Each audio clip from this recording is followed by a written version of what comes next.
A very warm greetings to each one of you over here for the virtual session of Science Children. I hope everyone is doing fine and you are doing very well, children, and your notebook is updated hopefully.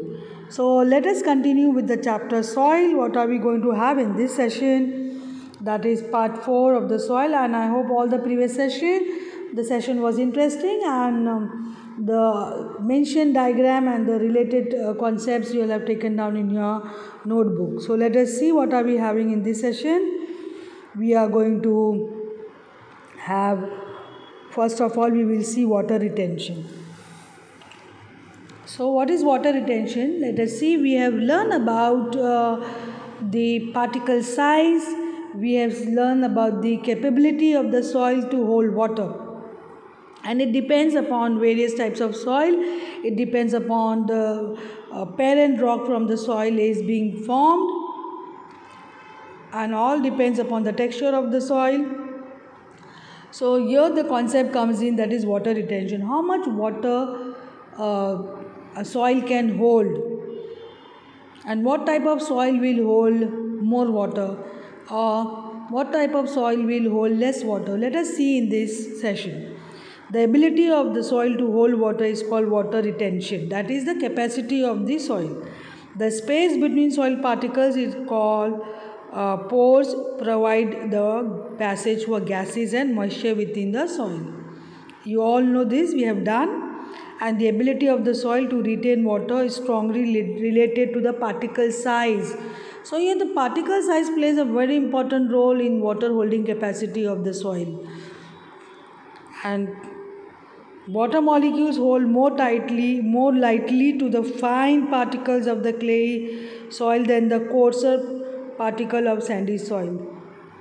That means water particle hold more lightly to the fine particles of the clay soil than the coarser means the granulated or the bigger particle of the sandy soil. So this is how you are going to compare the water retention capacity of the soil. You have to take down all these points in your notebook, children. Then when we perform the activity with different soil samples, we will see that sandy soil will absorb less water and allows more water to percolate.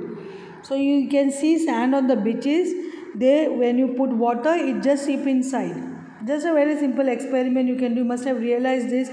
You must have visited beaches near the sea coast, and there you just add water, it just go inside, just seep inside, and will absorb less water and allow more water to percolate.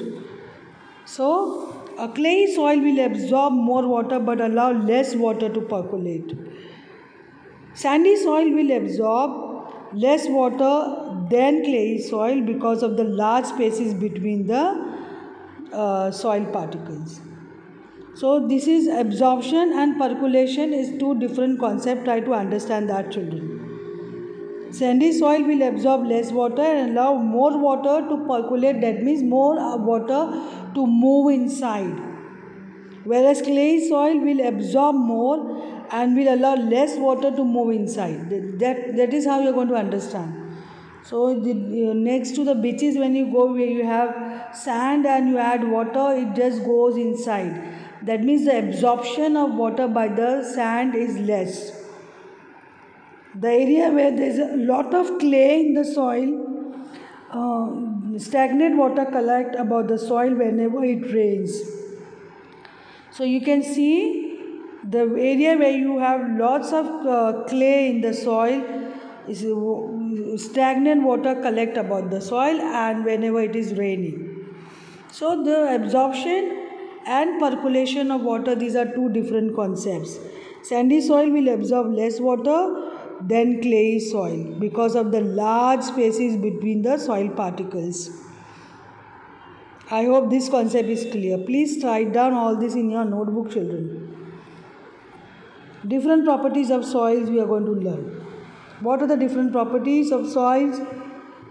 Here you are going to make a table like this so that the properties which you have learned in the previous session, you can brief this in a table, that is in a tabulated form, so that easy to memorize, easy to understand. Let us see these properties which you have learned. Now put in a tabulated form in your notebook.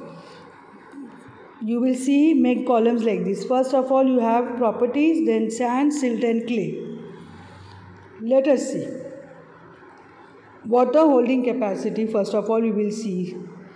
For sand, it is very low. For silt, medium to high. And for clay, very high.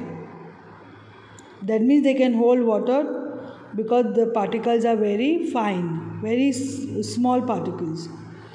Drainage rate, sand, that means drainage rate means percolation rate. That means how much water can move inside, can seep inside. For sand, as you know, when you add water, it goes straight away goes down. That means it is high. Whereas drainage rate for silt, low to medium, where for clay, it's very low. It will not drain water easily. Cohesion between particles, that means the forces of attraction between the particles. For sand, you take sand in your hand and it just flow. The sand just move out of your palm. There are very low cohesion between the particles. Whereas silt, medium to high, and for clay, if you take, they are hold it together, they will not flow.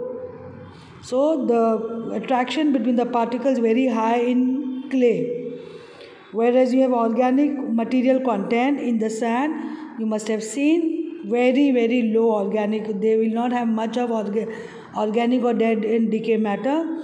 Whereas in silt, it is medium to high, and for clay, it has high content of organic matter. Where medium to high, okay. Then you have shrink and swell potential. How much sand and silt and clay will shrink and swell? What is your potential? So for sand, shrink and swell potential is very low. For silt, shrink and swell potential is medium to high. Whereas clay, shrink and swell potential is very high.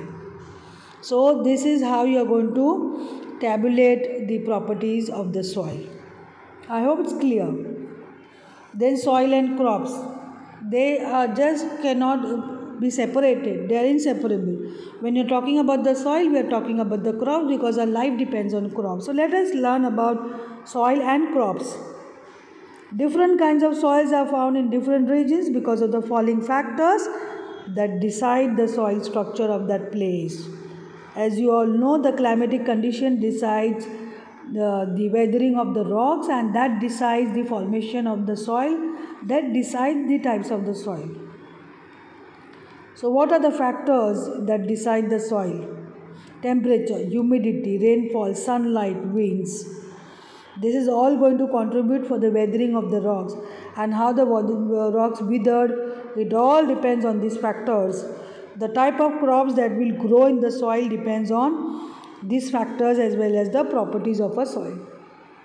So these are the crops. We have to check the properties of the soil, and that particular type of soil will support a particular type of crops. That means you get a very good cultivation of the crops in a particular type of soil. If you try to grow a particular crop in a soil which is not suitable, the crops will not give a good yield, will not cultivate properly. I hope it's clear. So now vegetation is mostly in the fertile topsoil of the earth. As you know, the topsoil is fertile because of the organic matter and covers the soil like a green sheet spread on the surface of the earth. So all the greenery which you see on the topsoil is because of it enhances, it supports the growth of the plants, it supports life. The component of the soil along with various climatic factors determine the type of vegetation in a particular region. So it is the components of the soil along with various climatic conditions which we have will decide what type of vegetation we'll have. Clayey and loamy soils are both suitable for growing cereals like wheat and gram. Such soils are good at retaining water. So this soil will be very much suitable for growing wheat and gram. Whereas for paddy, soils rich in clay and organic matter and having a good capacity to retain water are ideal. So if you try to grow wheat and gram in clay soil, it will not give a good yield. It will not grow properly.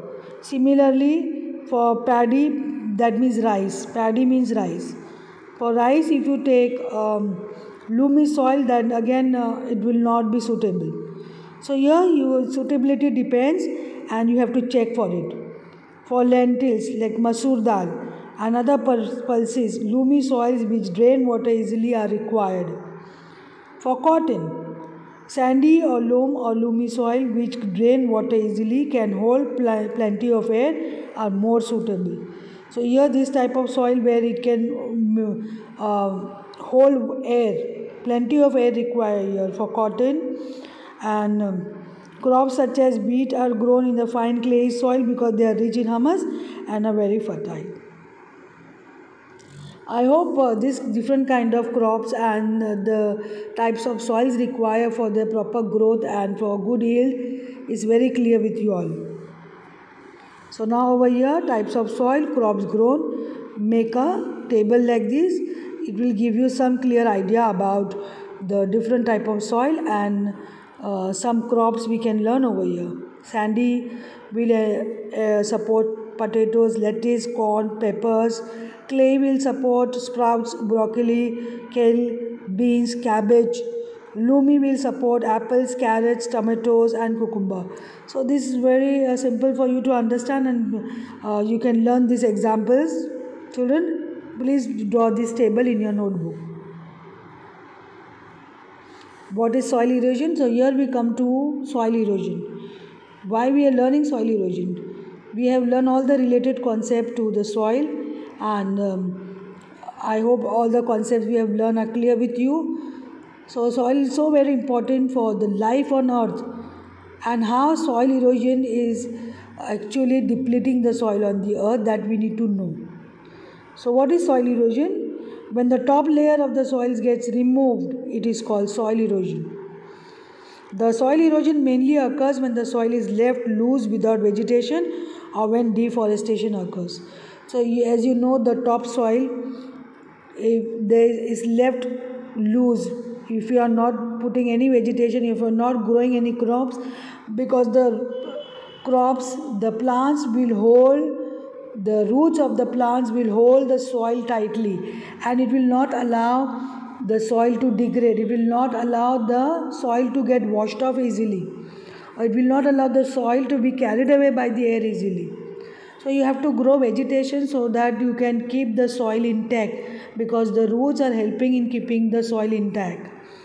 And when we do deforestation, you are uprooting trees and plants, that also erodes soil. In such situation, strong winds and flowing water or rainwater takes away the topsoil and therefore decreases quality. So the topsoil easily been carried away by all these natural processes, and also this kills the organism living inside the soil. The roots of the plants and trees keep the soil together, as I told you, and allow several microorganisms to grow and survive there. And this becomes the home for all these microorganisms, and therefore it is always advisable to grow more trees and avoid deforestation, because this is how we are going to save soil, and that is a must, that is the need of the earth, and without soil you cannot think of the life on earth. Soil pollution, which is happening nowadays because of some natural process, because of the human intervention, because of human activities. Sometimes people throw polythene bags and plastic articles, as we have done earlier, we have seen this, and they pollute the soil and they kill the useful organisms living in the soil. And plastic and all, they remain in the soil for many years, and they will not degrade. Chemically made plastics, they are non-biodegradable, they remain in the soil, they pollute the soil, and that's why it is going to affect the fertility of the soil. And some other substances and chemicals like pesticides, they add on to the pollution of the soil. This is called as soil pollution. How are we going to prevent? Please write these preventive measures of soil pollution. We need to protect soil, isn't it, children? I think you all agree to this. Yes. To prevent soil pollution, the use of polythene bags must be banned. Nowadays, we all switching on to more eco-friendly bags and all the articles in our day-to-day life, paper bags, jute bags and all we are using, cotton bags. Those are more advisable, they are eco-friendly. And the waste products and chemicals must be treated before they are released into the soil. So with chemical waste, either they are very acidic or too basic, which can pollute the soil, which can make the soil infertile, which can make it too acidic or basic. So you have to neutralize those chemicals before you dispose, because finally somehow that goes to the soil. The use of pesticides in the agriculture field must be minimized, and in order to prevent soil pollution, so indiscriminately we should not use pesticides just because we have to protect crops from pests. You have to also take care of the soil, because that is going to add on to the pollution of the soil. I hope it was very interesting, children, and please do write all the points discussed. Thank you, children, and have a wonderful day.